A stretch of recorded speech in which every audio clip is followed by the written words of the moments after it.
Good morning, everyone, and thank you for joining us for ICONversations. The ICON program is designed to celebrate our company's top producers. These agents have not only exceeded capping status, but have also reached exceptional milestones, earning them various stock grants and the opportunity to earn back their paid company dollar. Today from Virginia, we have Daniel Harnsberger. From Maryland, we have Miguel Hubis Milanes. From North Carolina, we have Beth Shadler. From Indiana, we have Tamara Doolin. And our moderator from Texas is Patrick Cerna.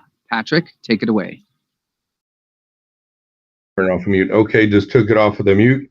Good morning, everybody. Glad to be here. Glad to be the moderator for you guys. Got a series of questions here. Now, first, we'll do the ladies first. Beth, I sent some questions earlier to get familiar with there, but I think the first question, maybe not all, but most real estate professionals are going to ask is, what is your preferred method for lead generation? How do you go about getting new clients, buyers and sellers? Well, I have a little bit of a different approach than most people because I have a YouTube channel called Living in Asheville. And this really came from going to EXP cons and other events and hearing people talk about how that's been very successful for them. There's a lot of agents that go and start a YouTube channel, but they're not necessarily following some sort of recipe or formula. So they end up spinning their wheels and trying to produce content and taking a lot of time to do that. But what I did is I made it a priority, which is funny because everything feels like a priority these days. And I carved out specific days and times where I was just going to work on my YouTube channel. And I really did not have a plan B. I just put everything in there.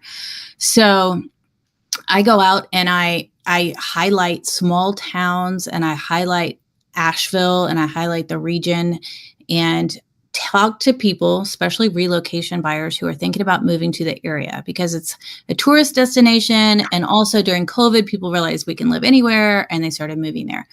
So I'm like, it's in between somewhat of a vlog, like a lifestyle vlog and a real estate channel. So I'm not just touring homes. I'm talking to people on the streets. I'm going out to eat. I'm living there for the day and seeing what happens and see who pops up and who we can speak with. So then people call us and they're like, hey, we want to move to Asheville or we want to move to Waynesville or Hendersonville. Can you help us? And we develop a plan from there. So that is 90% of my business, I would say. Okay. I have some other funnels as well, but that's the main one. Okay. And that's really very interesting. Several times I've heard other top producers bring up the fact, hey, YouTube is the way to go. Your lifespan using YouTube per video is 3 years, whereas your lifespan on a video on Facebook or Instagram or TikTok is 36 hours. So, that makes a lot of sense. Now, let me ask you another question pertaining to that. Okay, so YouTube is a big source for your lead gen. That's great. All right, so let's say somebody is starting a YouTube channel brand new. How do you get people, to start going to that YouTube channel? Your social media, just, gradually, or is there some kind of a formula for that to get people to start going to your brand new YouTube channel? The first rule of YouTube is don't talk about YouTube. So it's like Fight Club, It's like first rule of Fight Club, don't talk about Fight Club. Yeah, you algorithms for YouTube are totally different. They're jealous. They're like, do not share your YouTube channel outside of us. They want it organically found. So that's a mistake a lot of agents do is they put a lot of time and effort into their channel and they go and they blast it on their Facebook page or their Instagram or their website or different places and they share that link and then it's not organically found. So if you want to do a good job on YouTube, you have to make consistent, high quality videos that people are interested in And you've got to be interesting. You can't just be like a talking head, reading a script. I mean, you can, but I don't know how well it's going to work. You have to be intriguing and really authentic. You've got to be yourself, and you can't share it. I mean, I'm year 3 now with this channel. I could probably share it if I needed to. Sometimes I share it when I'm asking other agents, to get approval for their sellers to go tour their homes. But otherwise, no, I don't advertise it. And there's another reason I don't want to advertise it is because I don't want a ton of other people locally watching it. It's not in my local market, right? I mean, people are going to find it when they quote unquote Google or search on YouTube information about Asheville, North Carolina. They're going to find it then organically. And that's what makes YouTube happy. Okay. Well, that's really good. Very interesting. And so basically, not putting it on social media, would it also be like the jealous competition, like toxic, or they, sabotage or jealousy? Is that what we're trying to avoid by keeping it purely organic, or your small little SY? It's just their algorithm, and I'm just kind of being silly with the jealous thing. It's real though. That is a real reality. I mean, yeah. Well, I've just found that they get really happy when it comes organically through YouTube, when it's not coming from other sources. They can tell when someone's clicking on the channel from another source. You can track all that on YouTube. Okay.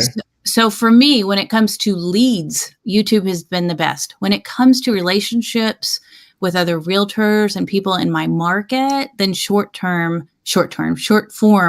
content has done really well for me like that. But I'm not consistent enough with it because all my attention goes to YouTube. It's really, that's my deal. Okay. And then one more question on the YouTube.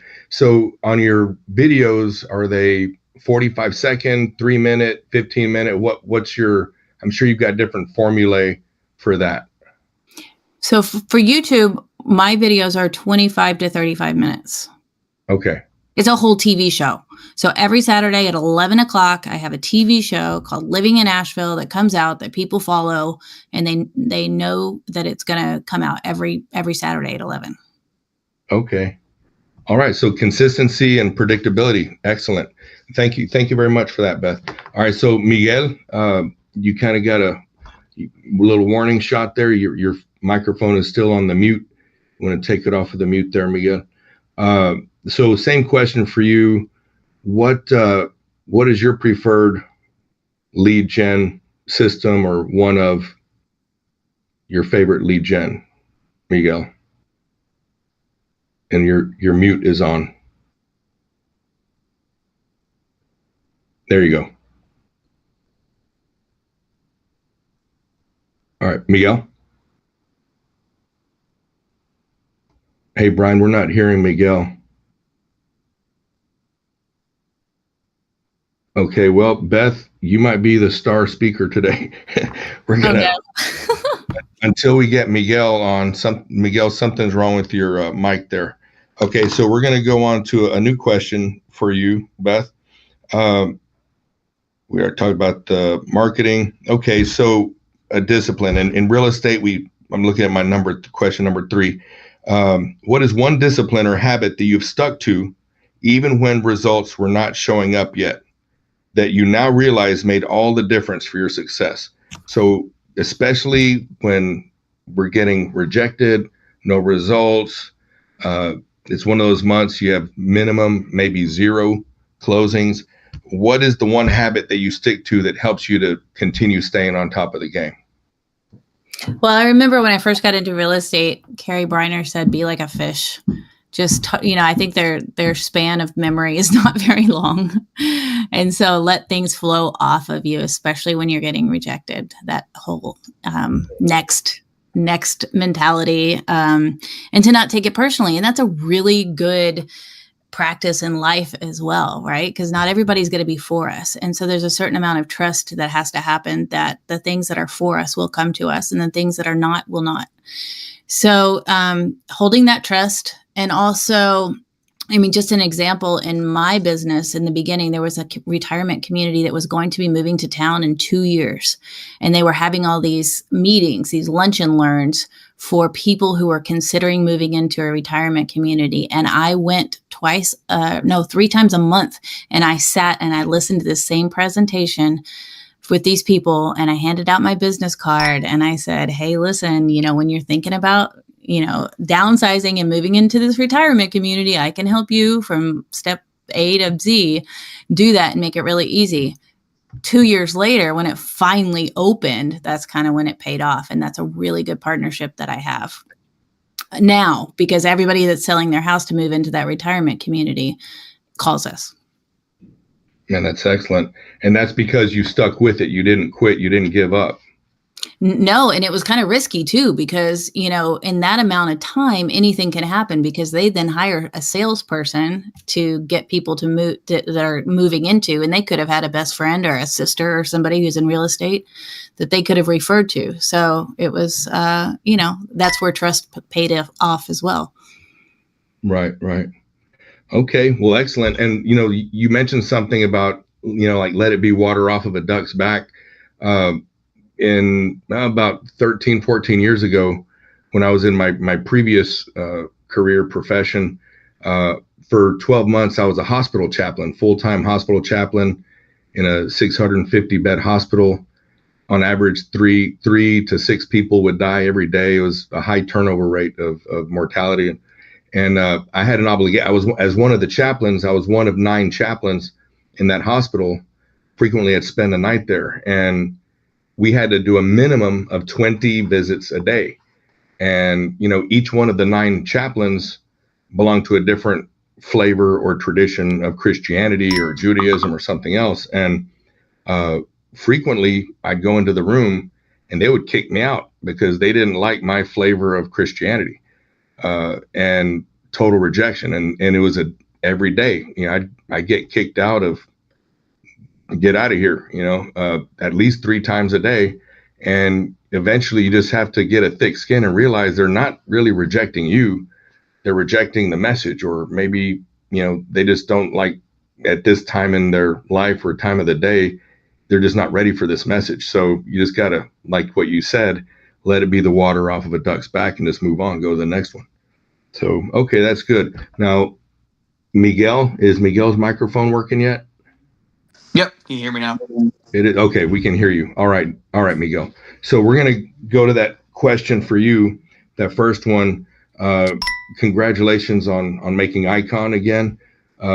So again, you're here because we want to hear, other real estate professionals want to hear, what are you doing to be successful? One of those questions is, what do you do for lead generation, getting buyers and sellers? What is 1 or 2 of your favorite lead gen methods? Yeah, thank you. Couple of ways I do this. So I work with a lot of first-time home buyers, a lot of sellers, and a lot of investors. So I'm in the Northern Virginia area, which is, DC, Virginia, and Maryland. And I would say 50% of my business is basically investors and developers. And for those guys, the way I create leads, or I guess, properties for them, is through off-market and auctions, that I bring deals to them through those means. So a lot of times this is recurrent business. The same people are buying the same homes, similar projects. So one of those, again, auctions and off-market properties that I get through people that I know that are wholesalers, other guys that bring off-market deals to me. So that's kind of my bread and butter for half of my business. And it's important for me to be kind of connected with all these guys that bring distressed properties to me for me to analyze and then bring over to my buyers. Now, the key with investors is you have 2 transactions per client, right? So when you're buying a home off market, you make a commission. When you sell the house, you make another commission. And these guys are buying 5 homes a year, 7 homes a year. So if you start adding up how many properties they can buy and sell with you, it's just, if you stick to 5 investors, they can generate about 40 transactions per year. So that's one of my favorite ways to create business for them, the off-market way. And then the other thing is the regular home buyers and sellers. That's, I would say, 90% word of mouth. So I'm pretty good at keeping up with people. So what I try to do is I try to make my clients my friends, and I think that's paid off for the past 15 years of me doing this. That I see my clients as my friends. I send them, letters every Christmas. I keep in touch with them and their families. Um, and I'm friends with them on Facebook. So keeping up with them has, makes me be in their mind 24/7. And when somebody they know wants to buy a house or sell a house, or when their kids, want to get a house, they're calling me right away. So it comes with a lot of follow up, a lot of biannual and annual reminders to them, which again, it's 90% of my business is referrals. And the Right. other 10% would probably be open houses. So, given all the traffic that I generate from the renovated properties that we do with the other clients that buy homes through me, we have a lot of open houses, and we have a lot of traffic on those on remodel properties. So that also creates a lot of leads that sometimes we're dual agents. In Virginia, you can be a dual agent. So a lot of times we get properties on the market that are remodeled, and then we end up getting the buyers from those open houses to buy our own homes.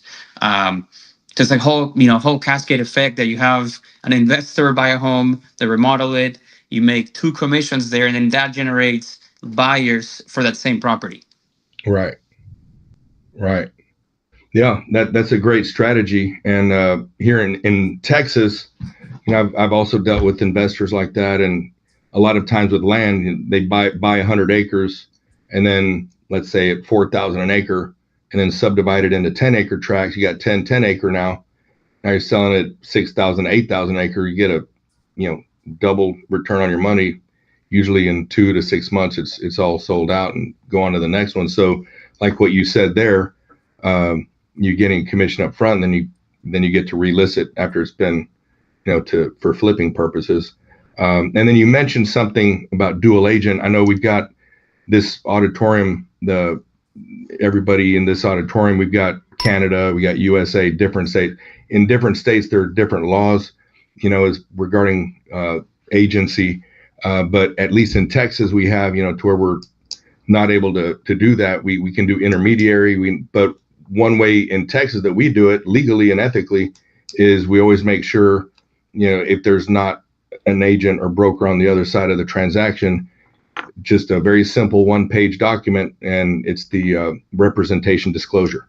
And as long as they sign off on that, your IBS, and the other few little documents, everything's compliant, and then we do exactly what you're talking about. Now, I do have another question about that. A lot of realtors are intimidated dealing with investors, especially when they're coming in with an assignable contract. Do you have any kind of advice or guidance that you can give to realtors who are reluctant to deal with investors, especially when they're trying to sell an assignable property? Yeah, so I think, in my case, it's kind of different because I'm also an investor myself. I'm a developer here. So for me, it's kind of easy to sell the product because I'm doing it myself. So I can talk about the numbers on a first-hand basis because I'm the one spending money on X, Y, and Z on all my properties. So I think for somebody who's brand new to investing, who has not done a flip or a new build, that cannot show that track record, I would say partner up with somebody that has done it before.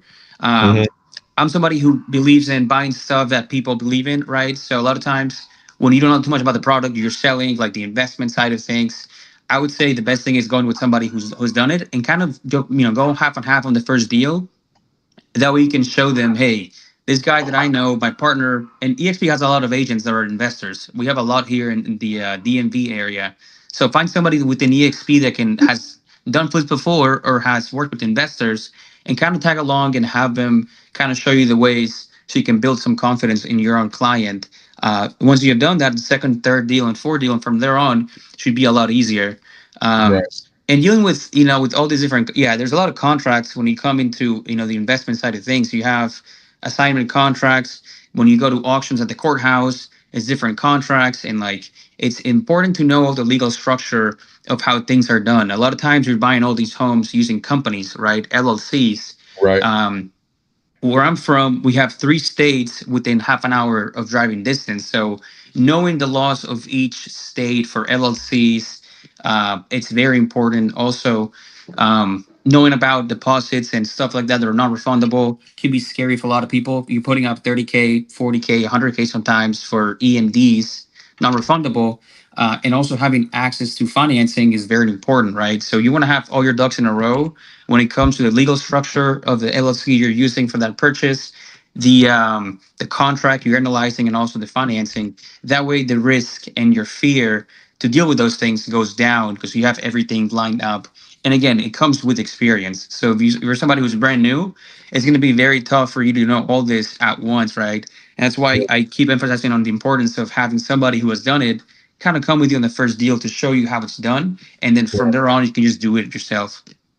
Right. Well, that's very good advice. And it's kind of like the way EXP is structured, even other brokerages, like if you're a brand new agent at EXP, your first 3 transactions, you have to have a mentor assigned to you. And precisely what you're saying is kind of like an apprenticeship. You can learn from a seasoned agent or broker. When I was at Marcus and Millichap commercial, it was different, man. For 12 months, we were not allowed to do a commission for the first 12 months. We had to shadow for the first 12 months, watching the top producers. Then after 12 months, then we were allowed to start, being the primary principal on a transaction. So, okay, very good advice. Thank you. All right, so Daniel, we're going to go over to Daniel now from Virginia.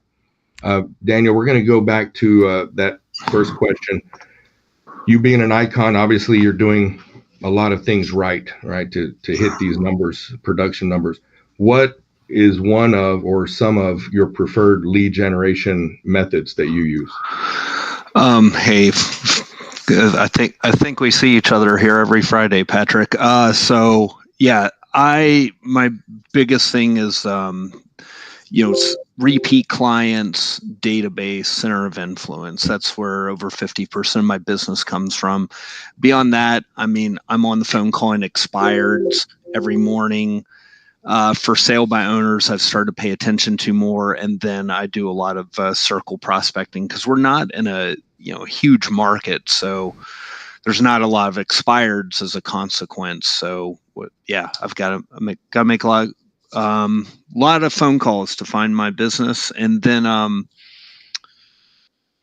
those are the main things. Yeah, and it's kind of like in previous discussions we've had on other Fridays. Everything you just said is kind of what icons are saying over and over. It's go back to the basics, make the phone calls. You need that time on the phone, you're face to face but just a lot of that phone time, making those calls, putting in the hours. Yeah. One thing I'll say too is, for the last 5+ years, I've used a dialer a lot, and certain dialers are still good for getting, phone numbers and everything. But I've done a lot more hand dialing because I don't know about you, but I'm getting more spam calls than ever. I get 30 spam calls a day, and I think people are really weary to answer their phone if they're not seeing someone's name attached to it. Right. So so the quality of conversation, just use hand dialing is just a lot better because you're not having to fight an uphill battle to just prove you're not, calling from a call center, or you're not a scam caller. Right. Just even if it, of course, we're going to hear way more no's than we hear yes. So even for all those conversations, it's a lot more pleasant.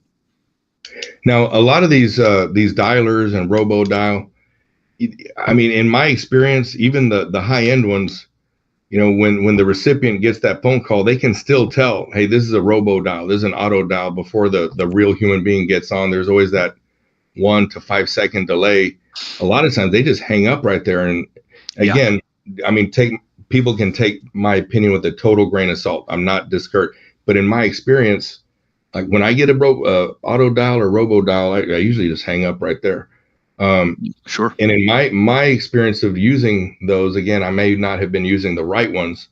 I just get a whole bunch of hang up, more than when I'm doing the old fashioned hand dial, Yeah.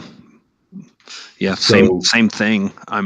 My pickup rate got lower and lower for one particular dialer. So I got away from it entirely. I'll still use it as like a form of a CRM in a way, but yeah. Okay. Well, as somebody who has used it quite a bit, it's nice to hear your input on that. Okay, we're gonna circle back now to Beth. We're gonna ask her a question, number 7 on that list I sent you guys. If you could, and if you want a different question, we can do a different one. If you could go back to the first year that you hit Icon, what is one thing you would do differently, or one piece of advice that you would give to yourself? Well, this is my first year to hit Icon, so it's fresh. Okay. What would I do differently? Okay, you know what? Then let me make it easier on you. Forget the Icon question. If you could go back to your first 2 years, how many years have you been licensed? 4 years. Okay, if you could go back to your first year to 2 years of being licensed as a realtor, knowing what you know now with the success you've experienced now, going back to your first 2 years, what would you tell yourself to help you avoid a lot of the bumps in the road and failures and to get to this point? It's two-pronged. So I would say fight it and don't fight it. So in the sense that, when you first start, you're trying to find your thing, right? Right. I mean, we can't do all the things. I tried to do all the things, but I was doing all the things in order to find my thing, right? I realized I just would not pick up the phone and make cold calls like what we were just talking about. I would not do it. I bought the programs, I bought all the things, and then I did not ever pick up the phone and do it. I just found 3 things that worked really well for me. And I just stuck with those, and I had laser focus on those. And even when it came to marketing in different directions or putting money places, I said, does it fit into my pillars? No, it does not. I'm not doing that. And I just doubled down on those things. So my 3 things are the YouTube channel, my neighborhood, my parents' neighborhood, and the retirement community. And that's it. That's all I'm doing. And, but I had to test the waters. I had to do a lot of short form content on Instagram. I had to go out and talk to people and do seminars and network in ways that I did not want to do. And I found everything that I did that I had a ton of resistance towards was not my thing. And so whatever I was open to, that's the path that I chose. And that's how it worked out. So I had a great story, really, because I was in real estate for 1.5 years, and then I stopped production, and I got a real estate partner, and we did 50-50. She took over my business, so I could just focus on YouTube and marketing. Wow. Okay. So that dividing it up, actually, a lot of people shy away from partnering up because, I'm going to have to split my commission.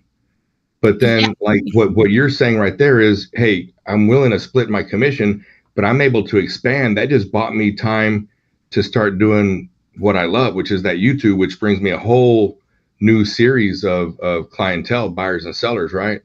Well, exactly. And that's what a lot of people think about when they're choosing brokerages too. Like, oh, what's your splits? But it's not necessarily about that, right? 0% of nothing. I mean, or like whatever percent of nothing is nothing. So, absolutely. I wanted my quality of life back. I was not going to sacrifice my life to make more money. And that's what was happening because I have 2 small children. Steam was coming out of my ears because I was trying to do all the business. And I did not have time to think about hiring someone else at that moment or training them. So I found someone that was super qualified, more qualified than I was in production because I hadn't been in production that long. So I got really, really busy without any experience. I'd been in business 1.5 years. I had no idea what I was doing, but I got really busy. So everything took a long time too. And so I brought in somebody to split everything with who's a real true partner that can take that real estate business, that relocation business, and run with it. Right. That's excellent. So you would encourage from your personal experience, you would definitely encourage new agents or struggling agents, hey, consider partnering with somebody, and that way that gives you more time and energy and ability to do other aspects of prospecting and dealing with clients. Yeah, as soon as you get to that threshold where you can do that. Excellent. Okay, that's really wonderful advice. Okay, we're going to switch now to Miguel. If you can take your mute off of there. Miguel, same question for you. And again, how many years have you been licensed, Miguel? About 15 now. Okay. All right. So the same question, if you could go back and coach yourself, back to the first time you made an icon, or maybe even better, your first 2 years of having a real estate license, what would you tell yourself as a newbie with a new real estate license? What would you tell yourself to kind of speed up, get past all those early fails and start producing? What would be the advice you would give to your earlier self? I think I should have joined a team. So I got licensed in 2012, 2010. And the issue I had was that I was working under my mom, just, doing showings and doing contracts. So I never had a structure, from a team or anybody like that. So I think joining a team the first year would have given me more structure, which would have maybe sped up things, my production and my experience back then. Now things happen for a reason, and I learned kind of on my own that first year. But I do think joining somebody who's got more volume, more experience, and kind of a track record, I think I should have done that. Now things played out for me in a good way, so I don't think I would have changed it. But I do think that there's a value in having partners and having a team lead that has done it before on a much larger scale. Okay, well that's wonderful advice there. And one thing I heard from another icon was if he could have coached himself early on, he said that the same thing what you just said. Join a team so you can learn. They kind of spoon feed you. Yeah, you take a smaller commission, but you're learning faster because you're receiving those leads. You're not having a lot of overhead to get those leads, and experienced people are kind of rubbing off on you, and you're learning as you go and getting paid as you're learning, right? Right. And then the other thing that I heard along those same lines from another icon was I would have maybe joined a builder. I'm not going to say any names of builders, but there's different builders out there that they have a good training program for new salespersons. And, you're not having to spend a lot of overhead on driving your car, purchasing signs, purchasing lock boxes, advertising. The clientele is coming right to you in the office there in the model home. And yeah, you get a smaller commission, but you also have a lot less overhead. And you're getting training on salesmanship training, after 1 year or so. Now go off and do your thing, and you've got a lot of that training under your belt. Okay, that was very good. Thank you for that advice, Miguel. All right, Daniel. Daniel, same question to you. How many years have you been licensed, Daniel? 8.5 roundabouts. Okay, so you and me, we're about the same. Okay, if you could go back to either when you first made Icon or your first 2 years of having a license, what would you tell the earlier Daniel? What advice would you give to yourself to help you start hitting those numbers sooner than later? I think if we're talking about just the start of my career, it would have been to get into coaching earlier, because that changed the trajectory of my career. I'm in Mike Ferry coaching. I have the pleasure of getting coached one-on-one by Mike Ferry himself right now. So, these are all been major breakthroughs. And I think where I would be at, I got into coaching after about 2 years in the business. So if I had 2 more years of coaching under my belt, I don't know where I'd be now versus, without those 2 years. I certainly would probably be further ahead. As far as when I first Icon for the first time 3 years ago, I would just say I worked with a part-time assistant for a while, and then I added a VA, and then I started doing smart things like, just outsourcing things that were taking away from my business. I would be using my Sunday to clean the house, clean house and and meal prep, and so I'd come into the work week exhausted because I was pretty much working all day Sunday. And third quarter last year, I got a chef to do my meal prep, and I got I hired a house clean service to come once a week. They come every Monday, and that helped my business grow this year. And it sounds like a small, silly thing, but those are big things for me, because I could use Sunday evenings to do lead follow-up or make calls from 4 to 6 p.m. I would just come into Monday fresher as a result. So those little things add up into real big accumulation effects. I just think, and then this year I finally made the leap and added a full-time salaried person. I wish I'd done that sooner too, because I'm already seeing like a difference in how much freer I am to be able to make more calls. And right. Yeah. So a lot of what you're saying goes hand in hand with what Beth was saying, is, the power of delegation, partnering, teaming up, outsourcing, freeing yourself up for more. So you're seeing the temptation for a lot of people is to see the cost. They see the price of doing that, but they don't see the value in it. And so what I'm hearing you and Beth say is there is a lot of value, and when you outsource and team up, and that frees you up for other. This is how I look at it, and I would stress this to anyone here in the auditorium today that's newer to the business. The whole business is a big bet on yourself. You're going to pay a few $1,000s up front in fees, and you have no guarantee of a paycheck. And the bet is, hey, I'm going to make money doing this business. And there's expenses up front. When you add a transaction coordinator, add an assistant, buy a dialer, you're doing all these things saying, hey, this is gonna, something about this, the spend, I'm gonna make that back ultimately. And you just have to have a lot of self-belief in doing it and doing all these things. I'm not saying you should, your brand new agent, hire a full-time assistant right away. I don't think that's a good idea. But yeah, make a bet and have a lot of belief. And if you don't have a lot of belief in your abilities, hire a coach to get you where you need to be. Right. Yeah. I mean, and I think in one of the other previous meetings, I'd brought up, everybody knows about Tiger Woods, everybody knows Michael Jordan.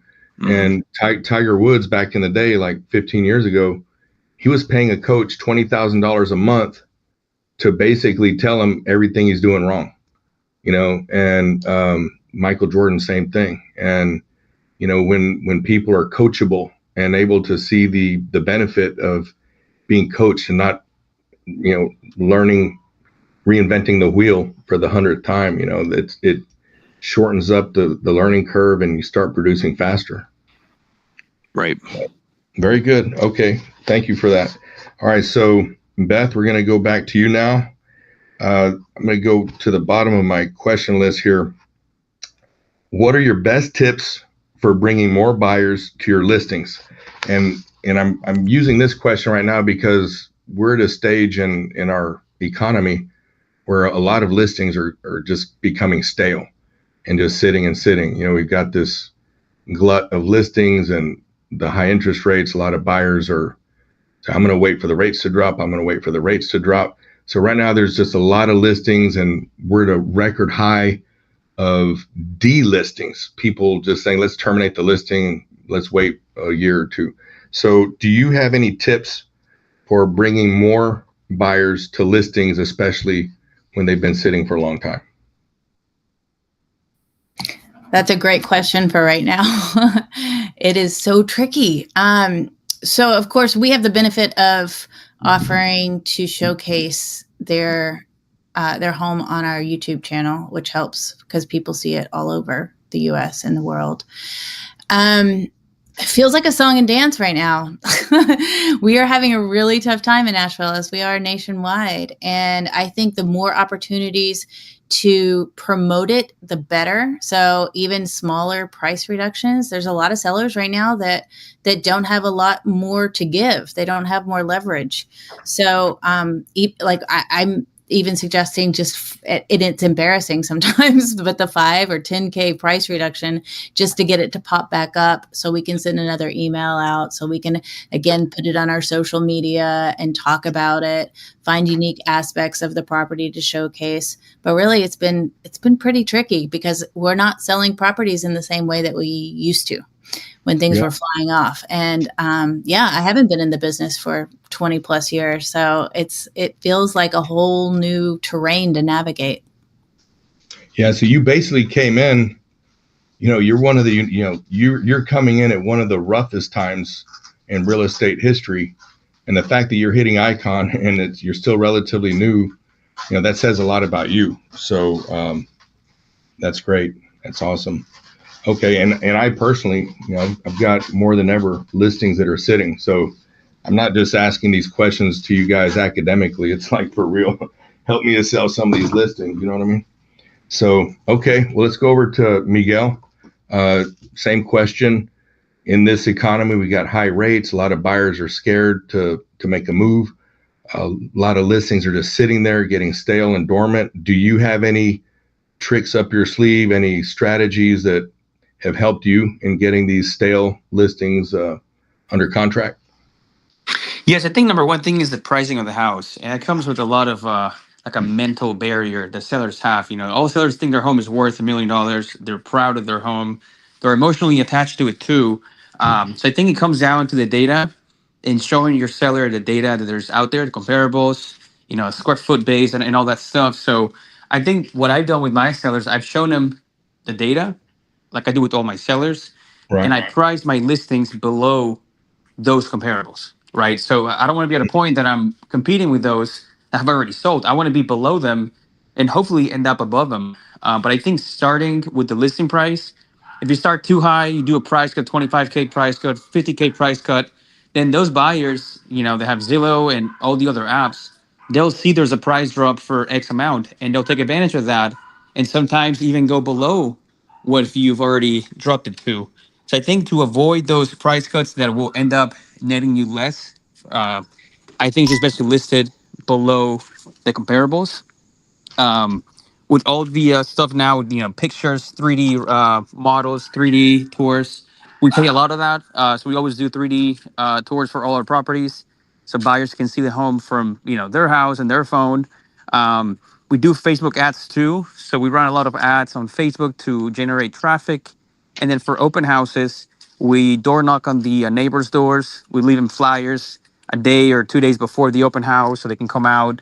And in areas where we have families around, we sometimes, bring in like bounce houses to attract kids and like sometimes even ice cream trucks to attract more and more families. So to summarize it comes down to pricing and how you price that home. And then two, just maximizing the marketing, which comes with, doing small stuff from like dropping off flyers to doing bouncy houses and ice cream trucks and whatnot. Right. Okay. Well, that's good to know about the open houses. A lot of times realtors just say, yeah, I'm going to put the for sale signs and I'm going to, put in the MLS. We got an open house coming up. I'll put the signs and that's it. But so you actually go that extra mile and you start knocking on doors or you get friends of yours to help you with that. Yeah, that's correct. And you know what? And also, I mean, I guess no brainer, but when you're knocking on doors of neighbors, that's a conversation starter. Oh, by the way, do you need to buy or sell a home? Yeah. And it's funny, it for us, it always works in our favor because neighbors will come to our open house and they're talking about the whole neighborhood between themselves and to other buyers. So a lot of times buyers are like, hey, how is it to be here in this neighborhood? I'm like, well, there's buyers here that live nearby. They're next door neighbors. Go talk to them. I don't live here, but the guys who are in this house right now with you in the open house live here. So a lot of times those neighbors become our allies in selling the area that we're selling the house in. Right. Yeah. And when I was at Marks and Millichap, same thing. They call that rooftop selling, just knocking on doors of your residential neighbors or commercial neighbors and just, rooftop selling, just start knocking. And just like what you said, then they start to be little salespeople on their own without even you having to pay them or ask for it. They just start doing the word of mouth. Okay. Very good there. Okay, so we've got going up next, Daniel, same question to you. Do you have any tricks or strategies for getting these stale listings moving under contract? So this was a tip I got from someone a week or two ago that I think is just incredible. So if you have a listing that's considered luxury for your market, and of course where you're at, that's going to vary. I mean, if you're in Greenbow, Alabama, it might be 350,000. But here I would say anything that's 700 or above would be considered luxury. Call all the lenders you have phone numbers for. Call the top lenders in your area, because like our average sales price here in Central Virginia last month was $463. So if someone has a buyer for 500, 600, 700, etc., the lenders, they're going to be aware of that. That's going to be on their radar much more than the average sales price or below. So call the lenders, ask them if they have buyers at whatever your price point is, and go to them directly. That got us a showing for one of our stale listings yesterday. I've got more lenders to call. So I can't recommend that enough. That's my only, I guess, unique tip. Outside of that, man, I mean, if you're not calling the top 25 buyer side agents in your area, you're not calling the top 10 buyer side agents for that given zip code, and you're not reverse prospecting, you're not doing enough. Man, that's very good advice. Yeah, and I'm going to start doing that more as far as calling the lenders. Thank you for that. Do you have any advice? Like, we've got some new agents in the room, in the auditorium right now. Some of them are asking the question, well, how do I find out who are the top 10 agents of a zip code or of a market? Do you have any advice on that?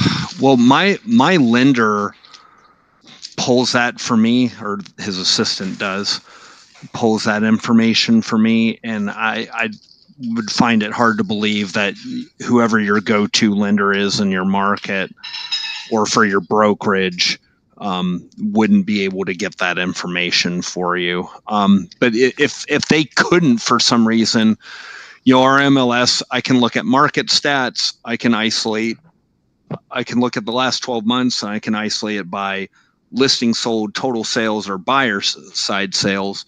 So I had my full-time assistant pull the top 25 buyer agents, just put it into a spreadsheet, name, phone number, email, and we reach out to them with every new listing.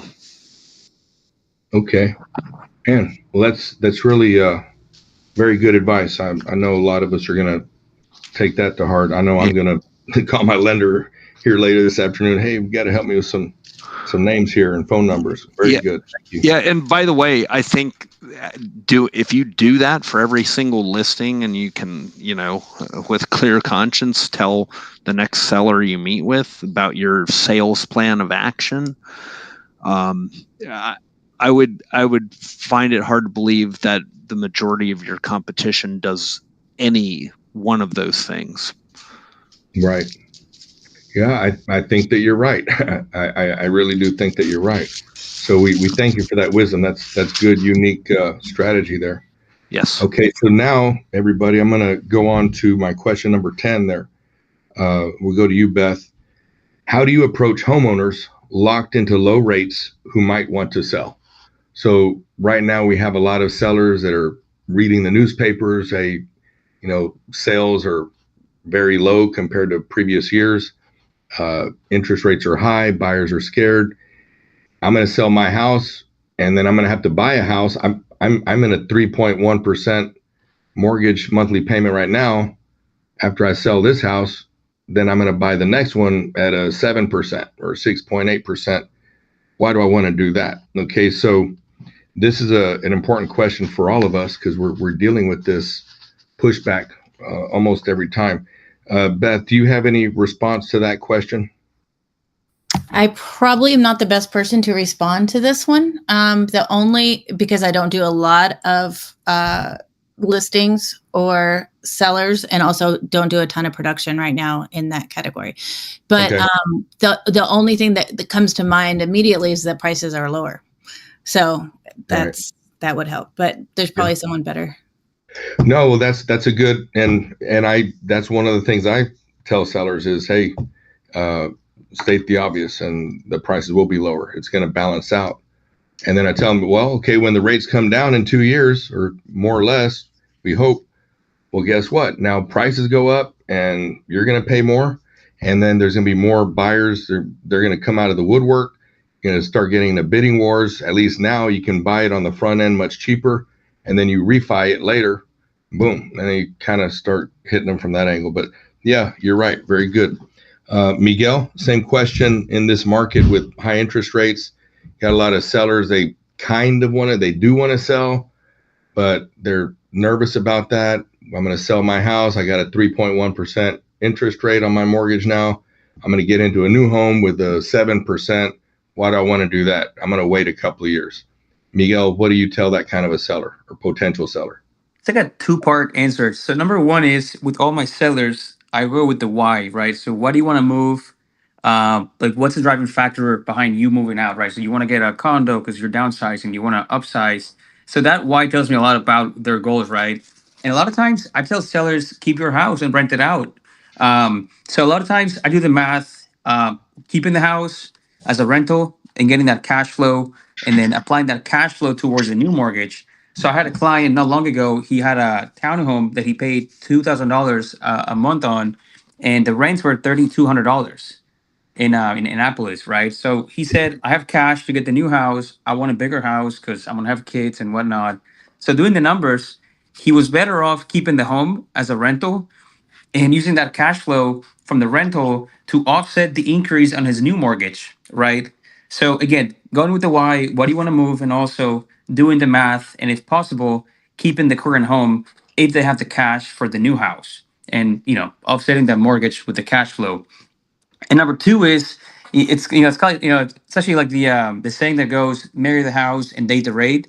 So a lot of times, I explain to them supply demand, like basics. Hey, right now there's a lot of supply. There's a lot of homes on the market, which gives you way more options. In 2021, 2022, it was like, hey, there's one house per neighborhood. That's what you get if you want to get a house right now at this low rate. So back then, there was less options to choose from, and you had to go with whatever was out there. Where now you can actually choose the house you like in the area you like. You have 5 options per neighborhood or more, and then when rates come down, just refi. So it's a matter of the why, trying to offset the mortgage using the current home as a rental, and number 3 is letting them know that there's more supply, more options, and they'll be better off picking a home that they really like, and then refi, doing a refi down the road. Or a lot of times people do recastings when you have a large lump sum towards the loan. So if you get a loan at 5%, 6%, 7%, whatever the case is, and you get a bonus at work that's 100K, you can put that money towards the mortgage, do a mortgage recasting, and then readjust your monthly payments to be lower at the same rate. So all that goes into one conversation when I approach them when they're trying to do, get out of the old house and get into a new house at a higher rate. Right. Man, that's clever. That's a good way to package it. Very good. Very good. Daniel, same question. We're in a high interest rate market. A lot of sellers are nervous about selling. Okay, I sell my house. Now I got to get in a new home. I'm in a 3.1% right now. I'm going to buy the new home at a 7%. Convince me, why should I sell? That does not seem very smart. What do you tell them? Well, I mean, I think if they're telling you to convince them, there might just be a lack of motivation. I mean, I look for people with a really strong want to or a have to motivation. I mean, that's what I look for. Bottom line. Okay.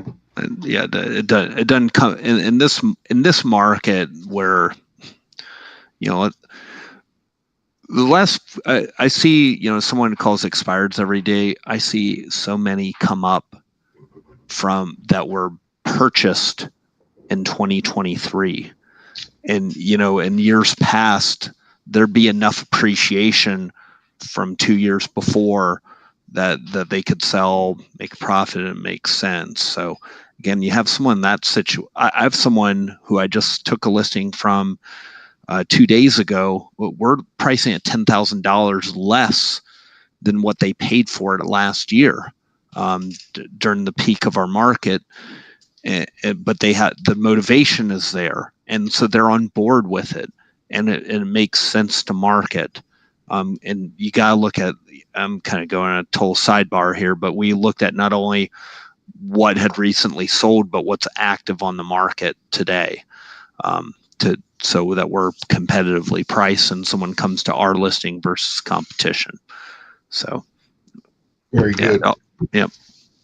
No, all of that is important. It's all connected, all related. Appreciate that. Yep. Okay, so I want to talk now about AI.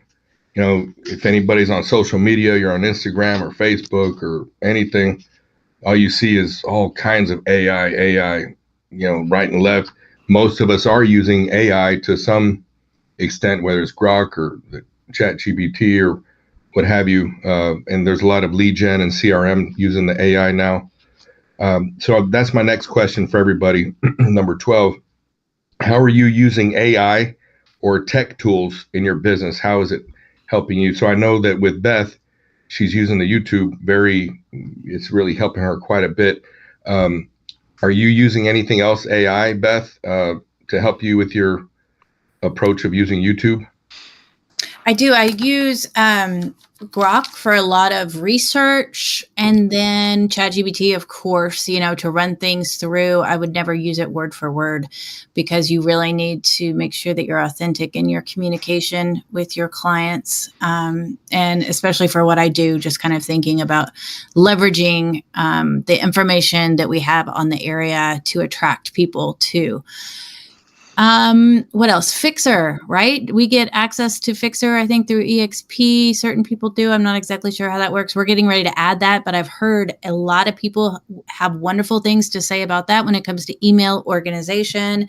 And then with Canva Pro too, the Canva AI portion of that is really useful for marketing. Okay, very good. And some of us just get comfortable in our comfort zone and or, like they say, nothing good ever comes from a comfort zone. Several realtors are, man, I don't want to do that AI, and it's robot. It's whatever. As people start bringing up about spiritual stuff regarding AI, and so there's a certain fear of the unknown. But it's good to hear those who are not afraid and those who are employing it to their advantage. Okay, thank you for that. All right, going on to Miguel. Are you using AI in any way to help your business? Yeah, a couple of ways. So one is ChatGPT. So a lot of times for listing descriptions, I'm like, hey, here's the house, here's the features. Give me an idea of how to put this into better words. And I don't copy and paste, so you can't do that. But I take a lot of those words and I'm making my own in a way. And of course, listing description comes up very nicely. Canva AI also for flyers and for any marketing materials. And also Facebook Assistant. So when we have ads, we can have AI kind of talk to the lead before we get the lead ourselves. So we have certain things kind of lined up, like questions about credit score, income, and other areas to better qualify our leads before we spend any time in those with those leads. Okay. All right. Very good. Thank you for that, Miguel. Daniel, the AI, are you using AI in any way to help yourself with doing your business, doing lead gen, doing transactions? Nothing with lead gen. I think it was Beth who brought up earlier, like if you're using it for a listing description, don't use it word for word. I think it's also important to tell, like if you're using chat for it, tell chat what to do.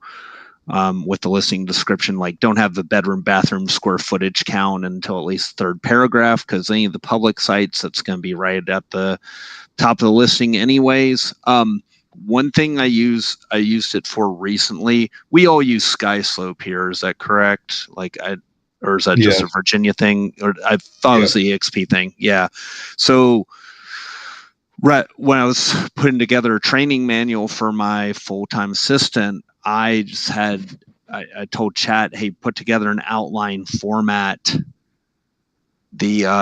how to enter a listing contract into SkySlope, how to enter a buyer contract, and puts it together in a minute. Saved me a lot of time versus going through the process, typing out step by step, putting in an outline format myself. So anything like that can save you time is use it. Very good. Okay. Appreciate that. I'm trying to stretch out as well. I'm using a CRM that does a lot of AI and incorporates some lead gen as well. So on that learning curve also. Okay, so we're going to go now to the number 4. Can you share a moment in your business? This is for Beth. Can you share a moment in your business where you felt stuck, uninspired, or burned out? And then what did you do to break through that season? I absolutely had that. Like I said, about 1.5 years in, when I was doing all the deals and doing the YouTube, what was happening was there were people that were seeing me on YouTube and wanting to call and chat, who were not necessarily ready to buy homes, and they had direct access to me. And I also had a fun thing where I got a stalker. So that was, it was an interesting time, and it really sent me over the edge because I was doing 8 to 10 deals a month. I was answering the phones. I was absolutely accessible, and I couldn't do it anymore. I totally had, I totally burned out. I was like, this is insane. So I told you that I got a business partner, and we also hired an admin at that point too, which I totally gave the phones over to, and I gave my email over to her as well.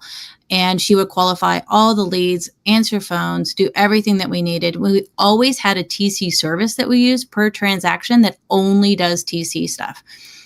We found that really, really useful because let the people do what they do best, right? Right. So I threw my hands up and I took a break, and all I did was I prepped for YouTube and I made YouTube videos. I was lucky and privileged to be able to do that. And I realize everybody can't do that. And like we have spoken about already on this call, if there's anything that you can leverage to an expert and keep it so streamlined into what they do best, just like a TC does the TC stuff, a social media person for short form does social media. Maybe you have just an ISA that does the phone calls. Maybe you have someone that just like a VA that just specializes in Canva, that you just pay hourly to do what they do best.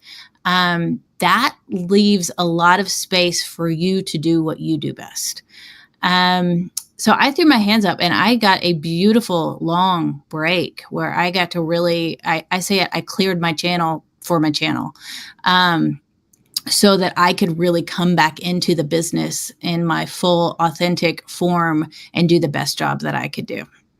So if you do get burnout, then just let that be a time in your life where you're burnout and you have to save yourself.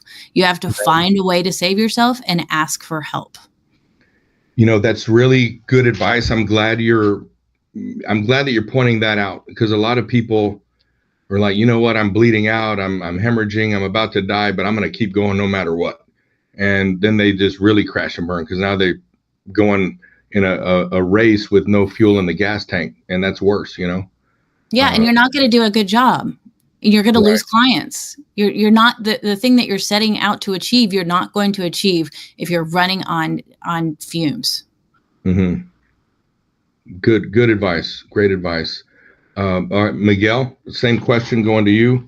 Can you share a moment in your business where you felt stuck, uninspired, or burned out? And what did you do to break through that season? Yes, the thing that was, I think back in 20 I want to say 18, 19. So I keep my I kind of just track my production year over year with, units sold, commission made, and, dollar amount. And there was a year, so from 12 and up, it was just, going up, up, up. 2019, it kind of went down like 10%. And I was like, well, how can I maximize my sales now? I hit like a cap that I could not get over. So then that brought me to start thinking about how to expand my business, right? So then that's when I hired a showing agent. I was doing showings, I was doing listings, I was doing the contracts. And I was like, well, this year showed me that I cannot do this without somebody else helping me. So that actually opened up my eyes to having a team, right? And having showing agents doing that for me. Because where I'm now in Virginia and Maryland, when you do a showing, it could be a whole 4-hour thing, right? Things are far. So when you're showing a client a home that's a 4-hour thing with that client, then 2 clients, that's pretty much the entire day gone. Then you got to go home, make the offer, follow up with the other stuff you got going on. So that kind of showed me that I had to hire somebody, which opened up my eyes to, again, having the whole team structure and whatnot. So what kept me kind of going was my vision towards the end goal, which is having a multi-team do 100 million a year or more, which I'm still going for. So again, that vision of where I want to be kept me going and allowed me to bring people on board to help me maximize that and eventually get to that goal sooner than later. Got it. All right, man. Very good advice. Thank you, Miguel. Hey, Patrick, I'm just letting you know I have another meeting and I have to run, but thank you so much. Yes, thank you. Thank you, Beth. You gave us wonderful insight. We appreciate it. Hope to see you again here. Thank you. Okay, thank you. And that's why she's an icon. She's out there performing again. Daniel, going to you now, that question number 4. Can you share a moment in your business where you felt stuck, uninspired, or burned out? And what did you do to break through that season? I was a constant victim of burnout by just not taking any time and going Monday through Sunday.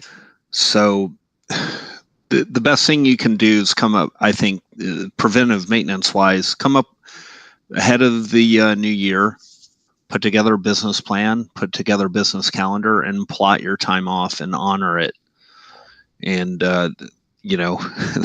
you honor the days you're supposed to work, just like the days you're not supposed to work. So when you do take time off, if you've honored the days you're supposed to work, you can do that guilt-free. But it's not normal to work 7 days a week. We weren't put on earth to do this, and we should be able to enjoy the fruits of our labor. And I just was never doing that, constantly in the grind and everything. And so I've taken time this year. I've done a much better job of honoring my calendar, and I feel better as a result, and I've been more productive too. Okay. Yeah, and I've got to call a seller back to pre-qualify them and ahead of a listing appointment on Tuesday. So great. Well, I'm very glad to hear. Basically, you, Miguel, and Beth, all of you said kind of the same thing, like be aware of your limitations. Don't be shy about taking that time off and letting it go. So we're at the end of our presentation. Want to thank everybody who showed up, everybody in the audience there. Thank you. I guess, Brian, is this now time for others to ask questions, or I'll turn it over to Brian now. Absolutely. Anyone in the audience has questions for the panelists, go ahead and put them in the chat. Otherwise, we're going to wrap up. All of you out there in the audience that are in an active ICON benefit year, you do get 2 points for watching the show today. So, Carolyn, that's especially for you. And y'all have a great weekend. Thank you, Patrick. Thank you, everyone on the panel. Thank you, Brian.